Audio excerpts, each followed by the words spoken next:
Welcome to Namely 90s. Wow.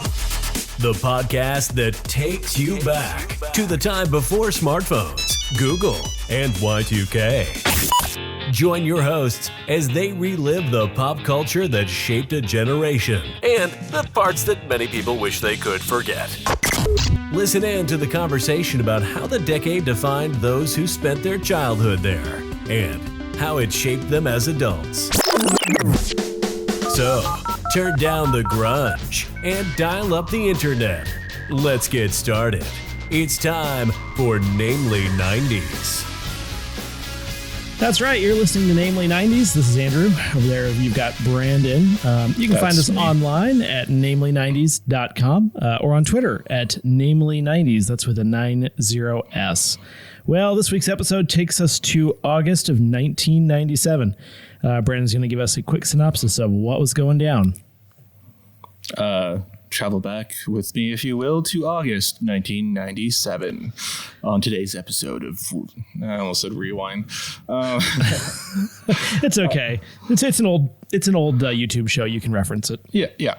All right. So let's see. Kylie Jenner, the youngest of the Kardashians, even though she's only not even a Kardashian technically, was born on the 10th of August 1997, which leads to Princess Diana dying in a car crash on August 31st. She just couldn't bear what she knew was going to happen. She saw the future. That was dark.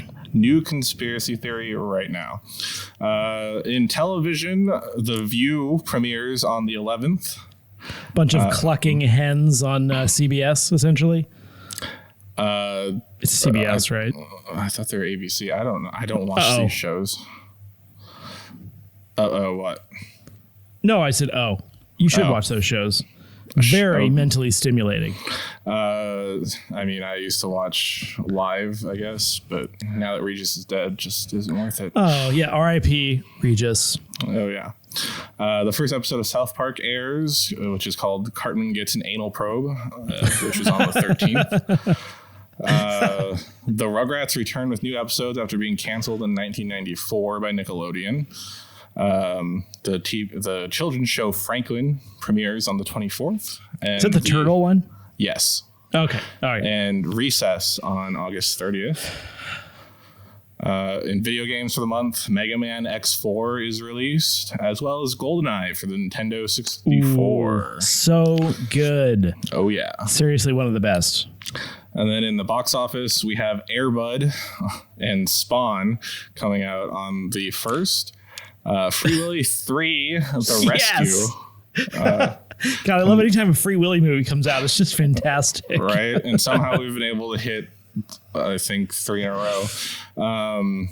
Event Horizon comes out on the 15th, as well as Steel, which was the Shaquille O'Neal superhero movie, which I want to say was loosely based off of is the Steel Superman, but I'm not sure.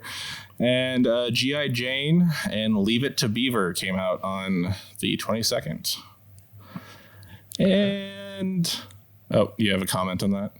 Well, just that's sort of, again, August tends to be a big premiere month, so lots of good material there to talk about. Oh yeah, G.I. Jane starring Friends alum. One of the people from Friends. Courtney Cox. Gotcha.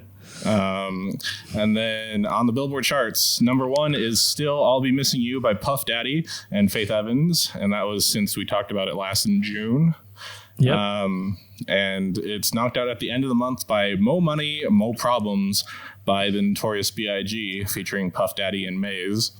Who, interestingly, the previous song just referenced is about. Yes. That you are correct. That song was released posthumously. It's posthumous. I listened to that back last time, and I just sounded like a complete moron. Yeah. But posthumously. Yes. So I also thought I'd include that number 3 on the charts for, I think this is the second week of August, is Quit Playing Games with My Heart by the Backstreet Boys. And number 4 is Semi-Charmed Life by Third Eye Blind.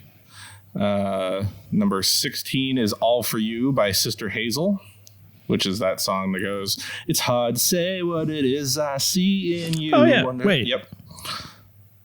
Wait. I thought that was by someone else. Nope. Sister Hazel. Okay. I thought that was by Blues Traveler for some reason. No, but I can see why you would think that. Yeah. Okay. Well.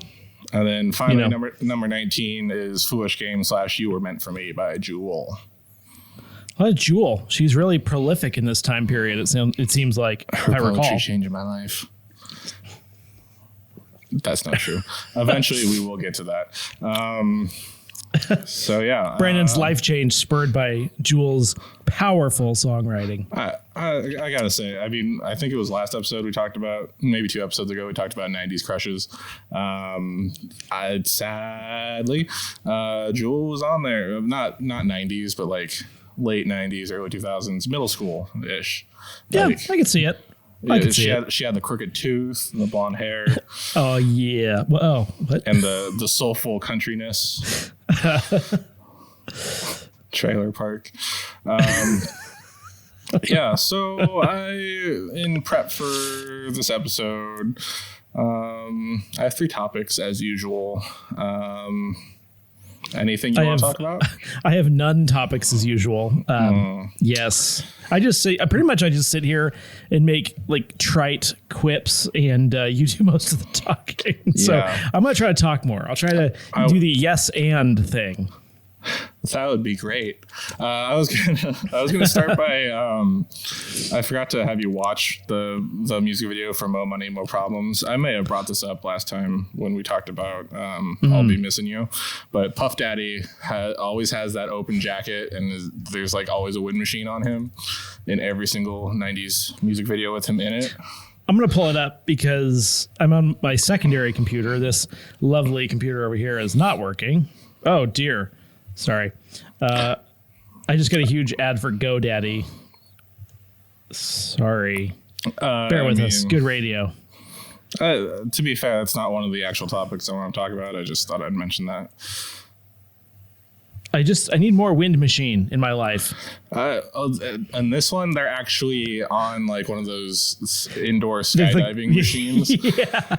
Oh my gosh, this is terrible. And also, wow. it's interspersed with some sort of skit where Maze is playing like an announcer at a golf game, like a Masters Cup type game. My favorite thing about watching this video is I know that this video is going to be on the YouTube version of the podcast, and it's classic. Look at this. Yeah. Wow. Bits and pieces of it just in case we get copyright strike. Yeah. And yeah, it keeps getting interspersed with. He has no acting jobs whatsoever. I don't know if that was on purpose, but it was wow. In one of them, they're dancing in like a space blanket. I don't know what that is. Yeah. And of course, I'll turn that off. Biggie is dead at this point. So at the end, when his part comes in, he has to.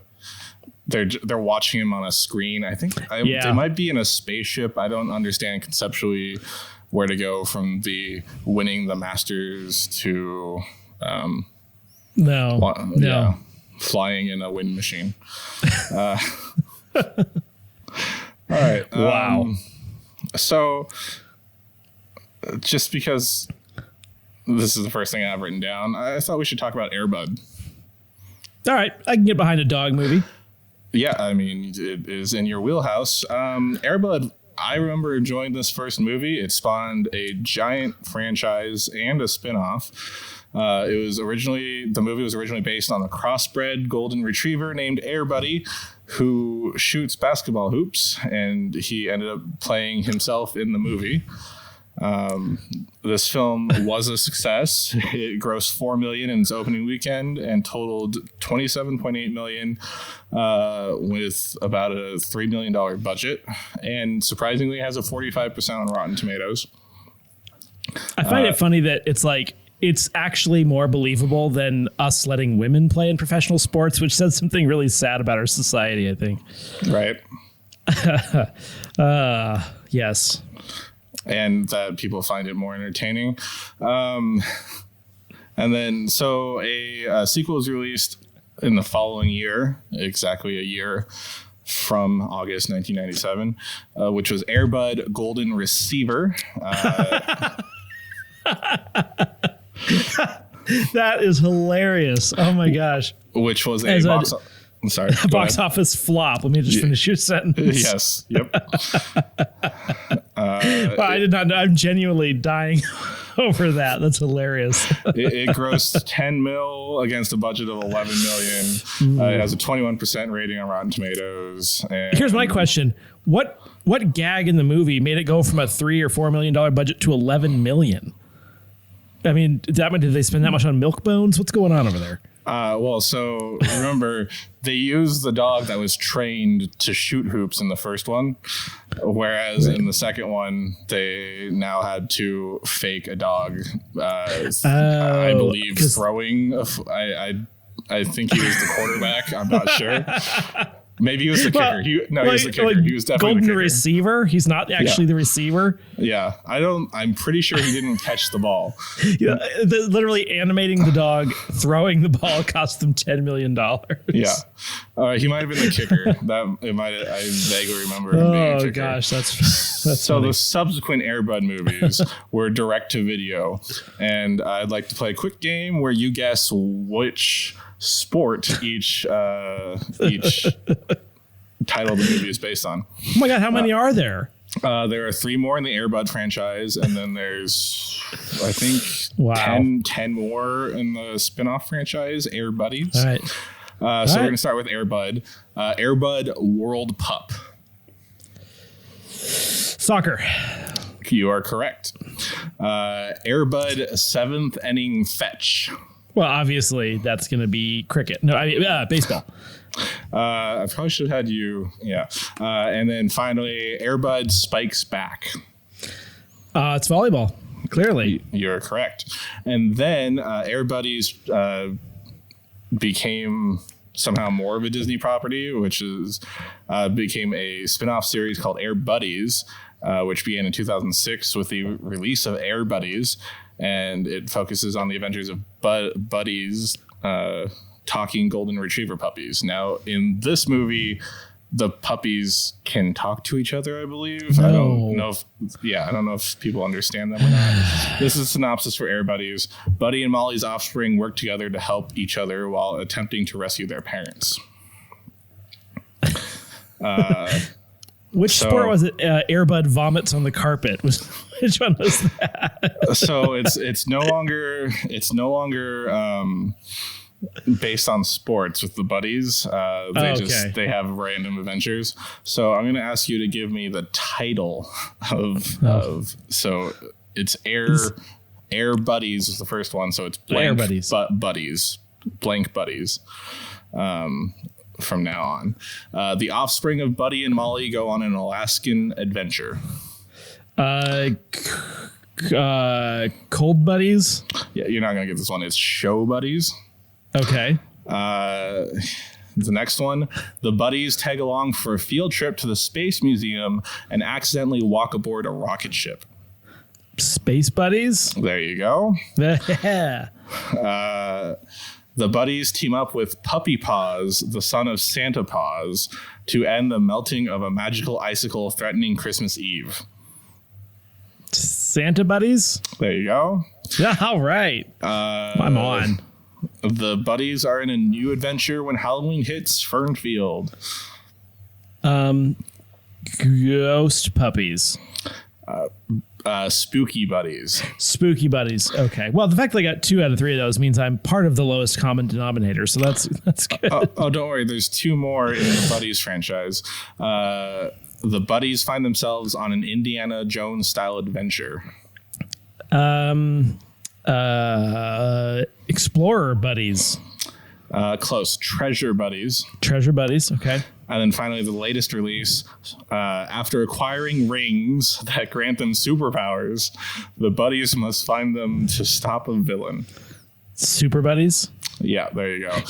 Is there another Buddies movie where they like find the person who keeps coming up with these movies and tell them to knock it off? No, but there's a spin-off of the spin-off franchise. One is called The Search for Santa Paws in 2010, which came out after Santa Buddies. This is when Santa is in trouble, Paws has to save Christmas with the help of some friends, which is the prequel to Santa Buddies, 2009. And a wayward Disney producer keeps flogging the same idea.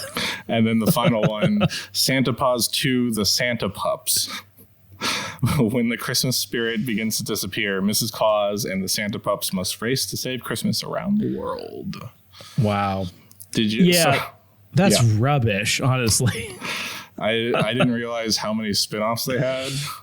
And then I think it was the first Air Buddies movie. It looked like it had some actual real, like, voice talent. Like Molly Shannon from SNL is, I assume, the voice of Molly.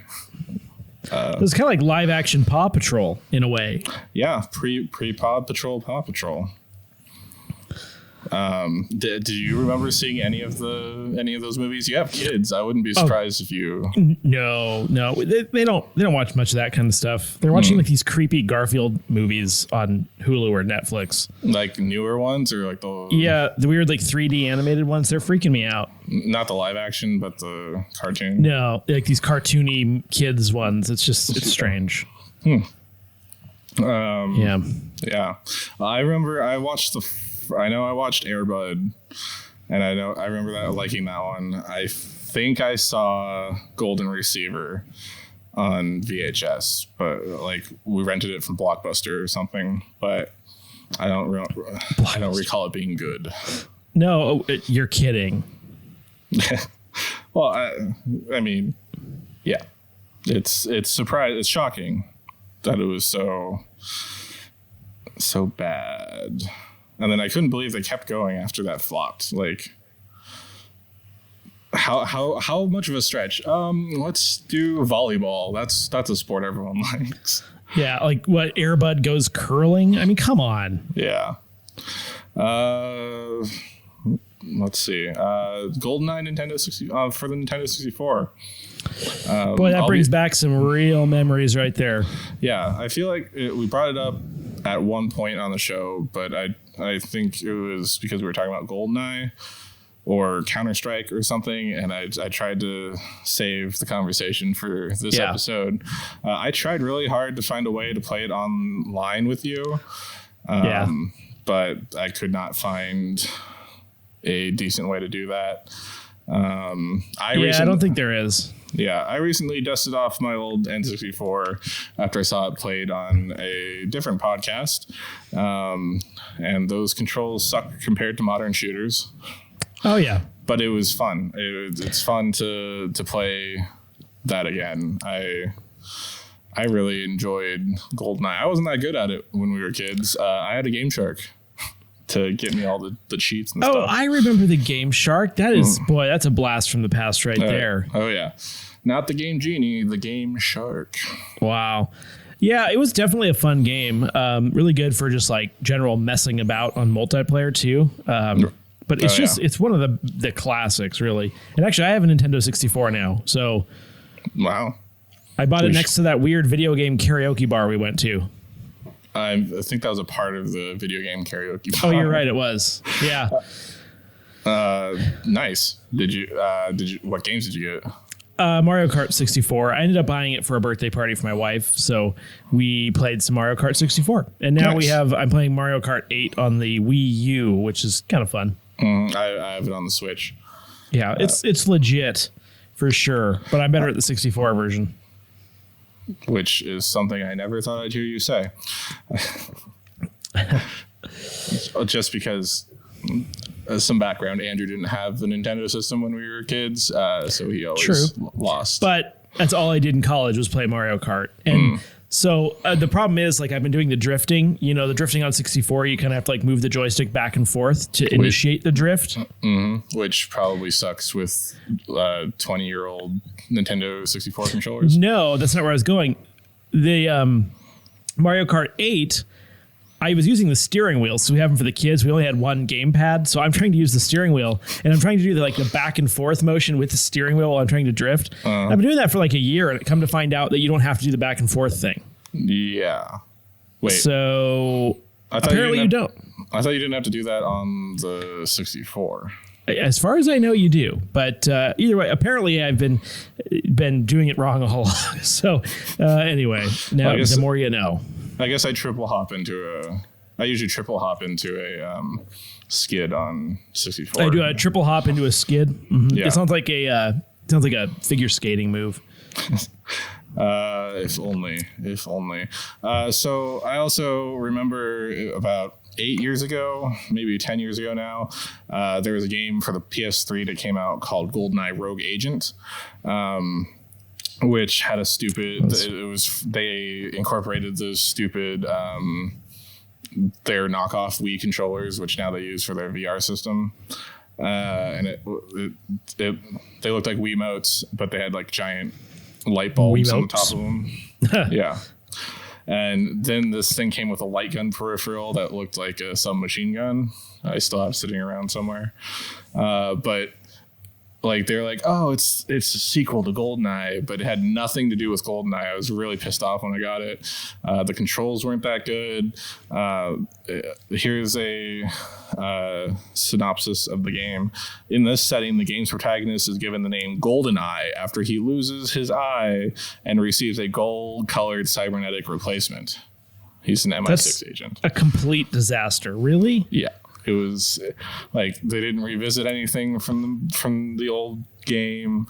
I was like playing through. I'm like, well, this feels nothing like the original Goldeneye until I realized it was not the original Goldeneye. Wow, what a terrible sounding thing. I'm glad I wasn't even aware that existed until now. Yeah, I wish I got my money back for that. I was very upset with it. I mean, the peripheral was kind of cool, but yeah. Kind of worthless too at the same time because it was using really bad motion controls for the PlayStation 3. Yeah. But yeah, replaying Goldeneye, it's quite a fun game. Oh yeah. No, and it was, I don't know, I was so young back then, I guess I didn't fully appreciate it, but no, it's a lot of fun. It is definitely different though, because the way that, again, that we talked about this a little bit, like you don't aim, you just kind of point your character toward the bad guy and it can like aims at them. It had which was weird. Yes. But it did have the ability to do manual. But you had to like stop in place and then aim. Yeah. So the two joysticks thing was quite revolutionary when that did end up happening, I think. That's true. So what was I gonna say? I don't know. Excuse me. Something about Goldeneye being so we talked about time splitters on here when we were talking about Counter-Strike because that was your wheelhouse of gaming. When I was researching Goldeneye, apparently Rare was somehow involved with time splitters and Time Splitters 2. That sounds familiar, actually. The company that did Goldeneye and Perfect Dark. I was unaware. That probably explains why it was a halfway decent first-person shooter. I just looked it up and someone said Time Splitters 2 still awesome. It actually was a super entertaining game because it had, the other thing that was nice is it had a multiplayer campaign, which was pretty fun. Yeah. Although I recall playing that with you and you carried the team, which is weird because I usually never do that on shooters of any kind. Well, yeah. Remember when we did Portal 2? Oh yeah. Yeah. So, Goldeneye paved the way for console FPSs. Cool. Yes. Paid our dues for that. So, South Park. A show I know you've never watched. No, I've watched a few. I've watched a few. Oh, really? One of my personal favorites is the episode with the hippie digger. That's a good one. I like the one where they make fun of people who ride motorcycles. That's a real popular one with me. And then what's the one? It's like a 3-part where they try to do something. They find the one with Cthulhu. No, there's like a 3-parter with the demon lord Cthulhu. I can't remember, but it was superheroes, and then they. No, of course. Now I feel like a jackass because I don't know which one it is, but yes, but those are my two favorite: is the hippie digger and the motorcycle one, for sure. That's good choices. Mine is Child Abduction is Not Funny, which True. is where the parents are so afraid that their kids are going to get abducted that they put trackers on them, so the kids get fed up, and go join a horde of Mongolians who are trying to, because they build a wall around the city of South Park, Colorado. So every time a Chinese man builds a wall, Mongolians come to knock it down. So they go live with the Mongolians, and there's this whole side story where the Mongolians are like messing with the guy that owns City Walk, the Chinese restaurant in town, who the townsfolk asked to build a wall. I thought it was interesting. So if you don't know that program, they write, shoot, and animate their show in 7 days. Whoa, that's pretty amazing. Yeah, so every time a season starts, it's there's no like pre-production. It's just they take what's topical, they write an episode about it, they animate it, and I guess they don't shoot it, they animate it, write and animate in 7 days, and then get it to Comedy Central to air. And the only time that they ever failed on this was in 2013. There's a power outage, and that kind of screwed them over. Yeah. But otherwise, because, animated shows take forever. Rick and Morty take like 3 years in between their seasons for 10 episodes. But South Park, but I would say the quality of animation is a bit different. That's true. They use very low grade animation, and they've kind of perfected it over the years. Yeah. I think the first episode I watched was the season 7 premiere called Canceled, which is kind of this episode starts the same as the first episode. Cartman gets an anal probe. So there's like an alien satellite that's jammed up Cartman's rear. Is that is that song from the Trump video you made from that show by chance? Are you referring to the "I Wonder What's Inside Your Butthole" song that I dubbed over a group of Trump people singing? I think it's ridiculous.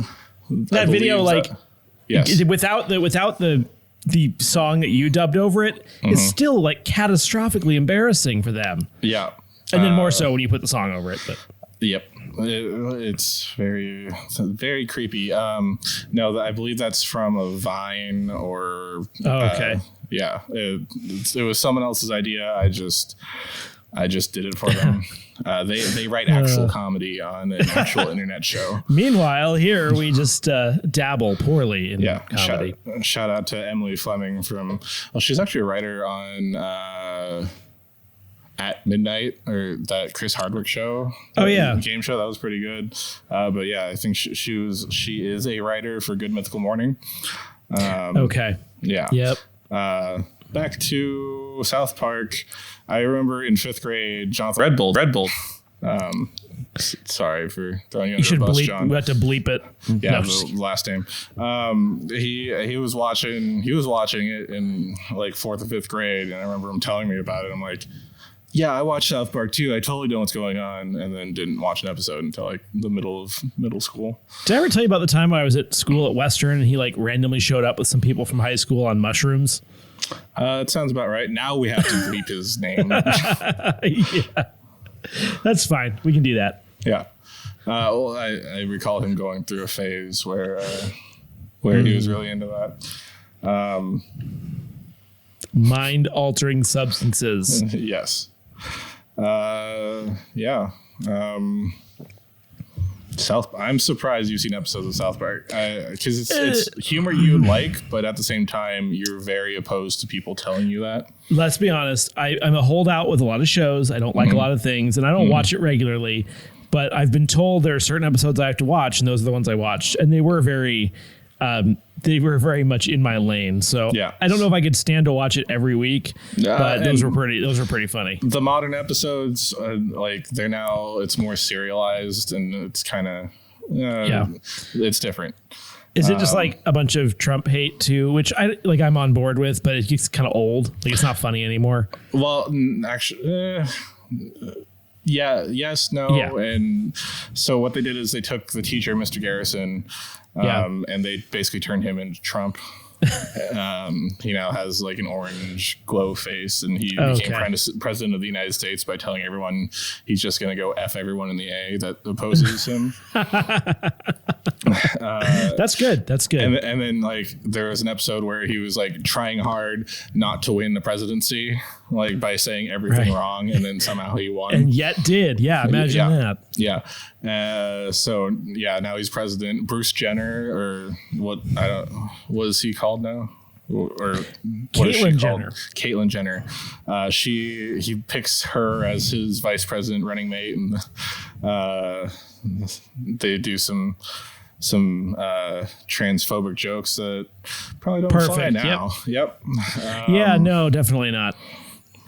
But yeah, it's kind of a mess. Randy, one of the kids' dads, started making a pot farm, and then called Tegrity Farms. And there's a whole subplot with that, which is kind of annoying. Yeah, the kids, they're trying to give some character development, and then it's just kind of weird. You want them to reset, but I guess after 25 years of doing the show, 25 years, that's amazing. 23 years of doing the show, you kind of want to do something more. Yeah. So hopefully we hit 25 years doing this show.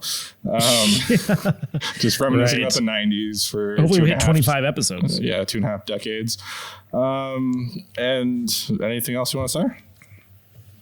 You know, I don't think so. Sorry for coughing into the microphone. That's pretty good radio or podcasting.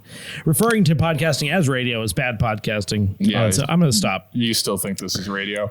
And that's it for this week's edition of Namely 90s. I'm Brandon. That's Andrew. Find us on Twitter at Namely 90s, or find us on our personal accounts at bschwitty and at Namely Andrew, and tell us what you want us to talk about on future episodes. You can also contact us through our website, namely90s.com, and please subscribe to us on iTunes, Stitcher, Google Play, Spotify, YouTube, Yavin 4, Deezer, TuneIn, iHeartRadio, and wherever you get your podcasts at.